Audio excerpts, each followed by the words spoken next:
Hi, Sunny here from Spongy Elephant, and in this short video I'm going to show you exactly what to do on the apps that are affected by Momo style attacks. Remember, Momo is what parents and teachers have to contend with today. Tomorrow it'll be something else. This type of awful content is never truly going to stop in the digital world we all live in now. These practical tips will go some way to ensure you feel more in control and can protect your children and young people from such attacks. So, what's the best way to manage Momo style attacks on WhatsApp? So this is a typical conversation between somebody impersonating Momo and a young person. This is actually a little lighter hearted than some of the chats we've seen, believe it or not. The first thing to do is to head across to the three dots in the top right hand corner of the app. There are plenty of options to choose from, however we're interested in this one, More. Now I suggest you do this in the following order, and it can vary a little between versions of the app and whether it's an iPhone or an Android device. Firstly, tap on Export Chat. This will capture the full chat conversation as a text file which can then be shared with others or even with organisations like CEOP or the police. Now there are several ways to send this chat elsewhere, including by email, saving it to the cloud, or via WhatsApp or SMS. Next up, go back up to the three dots and choose More, and this time click on Report. This will now do the following. It'll remove all evidence of the chat from the device and report it to WhatsApp. This won't have an instant impact as WhatsApp will get thousands of these reports every day. However, at least you've done your part and it potentially will save someone else from these attacks. So how can you control Momo style attacks on Instagram?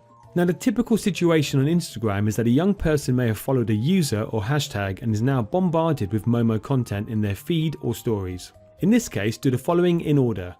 Firstly, simply unfollow the user. This will remove content from view.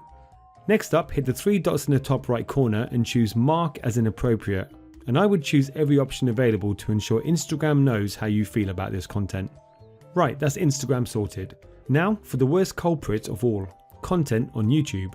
Now there are several problems here to tackle. Firstly, depending on the settings, your child may be able to see everything on YouTube. Here is a particularly vile clip which was posted just yesterday despite all the media attention. So let's get rid. Hit the three dots in the top right corner and choose Report. Specify why you're reporting it, there are lots of options here, and hit Report. Enough of these reports and YouTube will review and remove the content. Next up, if the device is being used by a young person, it needs to be safe. I suggest two key changes. Head across to your profile picture in the top right corner from the homepage and click on Settings. Firstly, choose General and head down to Restricted Mode and slide the slider so it's switched on. This will ensure that any content already deemed to be unsuitable will not appear in searches. I'll show you what this looks like in a few moments. Lastly, choose Autoplay and turn Autoplay off. This will now ensure that if a child or young person does find an inappropriate video, that the next view won't just autoplay.